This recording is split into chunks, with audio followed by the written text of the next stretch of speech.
Hey sis, what happened to your hound? I mean, I don't see him anywhere, Rebecca shouted out to Sylvia as she tried to shake off the bit of a slump she was in. Well, quite frankly, you can thank this shadow-happy moron for that. Unfortunately, I was a bit blind at the time, as he does have several very troublesome techniques. He managed to hit me with a combination attack. First, something called Shadow Stun, which locked me into place for a few seconds, just long enough for him to capitalize with something that he called Shadow Imprisonment, which made me go blind. Quite frankly, the only reason I believe I was able to make it through that is because my spirit hound protected me. Unfortunately, he did pay the price for it. I wasn't able to see how it works. I only heard a flurry of gunshots and something about a shadow slayer. Whatever it was strong enough to disassimilate or disapparate an ancient spirit hound, so it's exceptionally powerful. But for whatever be the reason, he hasn't used it since. I'm beginning to think that it's a showstopper, something that he's going to pull out of the bag once things get really bad. It was at that point I remembered my conversation with him in the car ride over, when Victor told me all about Shadow Slayer, Shadow Stun, and Shadow Imprisonment, and the fact that he could imprison your senses with your shadow, even attack your shadow instead of you. After recollecting back on this fact, and beginning to reminisce on the bit of combat that I had seen since I arrived, I had noticed that Sylvia was taking special care not to allow her shadow to get shot as well, which honestly just seems like a mind twister to me. It's like trying to defend yourself while trying to defend somebody else who's following you around at all times, who can't attack or defend. You just have to make sure that they always evade. Victor's list of abilities were quite frankly just sort of scary to think about. Hey sis, why don't you just give up? Rebecca shouted out, smiling and waving over to her sister. Ooh, if you do, we can have a double date. Come on, it's gotta be better than fighting. No, Rebecca. I will absolutely not give up. Ugh. Well, what about me? Can I give up? Victor shouted out. What? No, not you two. Quite frankly, this is just sort of pointless. I already told you we didn't really have any purpose in fighting you. We were here for your moms. I've got nothing on my records that shows you murdering anybody. Honestly, you're just sort of in the way. And at this point, you've gotten in the way enough so that even if we did meet up with your moms, I'm sure we couldn't take her now. I've used up way too much of my strength dealing with you. And I'm not exactly certain about Heavy Metal's ultimate limitations. I just hoped his abilities would throw her for a loop. Plus, he has got that durability angle going for him. Honestly, I'm thinking I have to train him to fight. His techniques are still pretty slouchy. But quite frankly, at this point our best option is just to leave.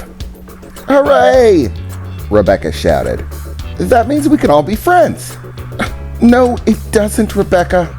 Remember, he still wants to kill Mother. I mean, yeah, but who doesn't? I mean, seriously, Sylvia, if we had to choose who we interacted with based on whether they wanted to kill Mom or they were terrified of her, we wouldn't interact with anyone. Because people really only fall into one of the two categories. Terror, or they want to kill her. That's really it. Can't we give him a pass this time? Besides, I'm hungry. What am I going to do with you? And what are we supposed to tell Mother? Sorry, we let those people trying to murder you get away. Well, no, we don't have to tell her.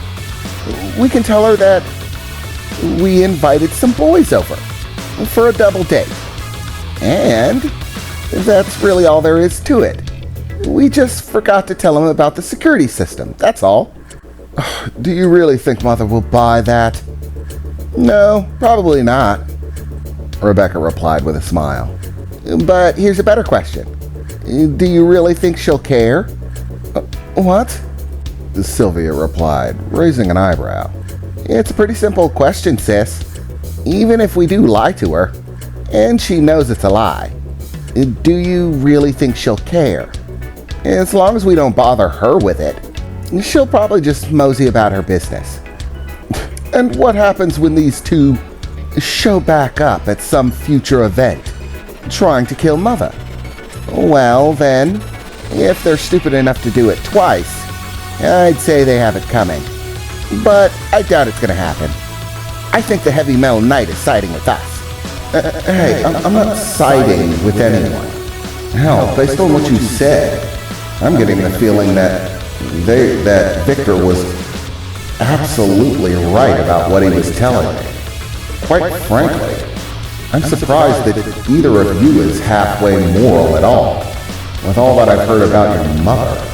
I mean, I'd expect the children of someone like that to be, well, more bloodlusty. You know, have more of a murdery type of vibe to them. Well, I don't blame you, Rebecca replied. Quite frankly, most people do expect that. But believe it or not, she's a very good mother. She's only really scary to other people. She loves us. The problem is that compassion doesn't extend to anyone else, which isn't entirely her own fault. But she doesn't force us to be evil or anything like that. We don't have to kill people. She doesn't make us go around doing evil stuff or anything like that. Each of us really gets to live our lives however we want. As long as we're happy, she's happy. But don't get me wrong. Some of our siblings aren't as, well, pleasant as we are. Our oldest sister being the most terrifying among us. And the others sort of vary out. Basically, we all sort of have our own thing. I mean, everybody really expects us to either be terrifying monsters or obsessed with making otherworldly deals. It just sort of comes with the territory when your parents are who they are. Wait a second. Otherworldly deals? You keep talking about your mom, but in all of the research I was trying to dig up on you guys, I never once found any reference to who exactly your father is, which did sort of bother me. And now you're talking about otherworldly deals, Victor said, starting to cross his arms and look at her, tapping his foot as he stared over to Rebecca. So, who exactly is your dad? What, you don't know? Well, that's actually pretty surprising. I figured a guy like you would have already met him. After all, you are a warden, right? I thought all the wardens knew about him. Knew about who? Victor replied. You know, the devil. Or I suppose you could say, the new devil. You've gotta be freaking kidding me. That asshole! Victor, what's she talking about? I exclaimed, yelling over to him as he looked fairly upset. It's that asshole who talked to us before we came in here. Regimen P. Worthington. He's their dad. What? The all-powerful magic dude who was trying to cut a deal with us. Seriously? I exclaimed. What? You mean you saw him before you even came in here? Yeah. He sort of tried to negotiate with us and get us to turn around. Pack it up, go home. I'm not gonna lie, he was fairly convincing. He almost had me sold for a minute. Yeah, he does that. Everything's a negotiation with Dad. I remember growing up as a kid, and whenever I didn't want to eat my vegetables, it was always a bargain. whenever he happened to be at the dinner table. He'd try to cut a deal with me. Say, "Oh, so you don't want to eat your vegetables, sweetheart? Well, if you don't want to eat them, then you'll have to barter it away. 1 night of not eating vegetables for 2 of having nothing but them. That means no cake." It was so frustrating. It was always simpler to just eat the vegetables.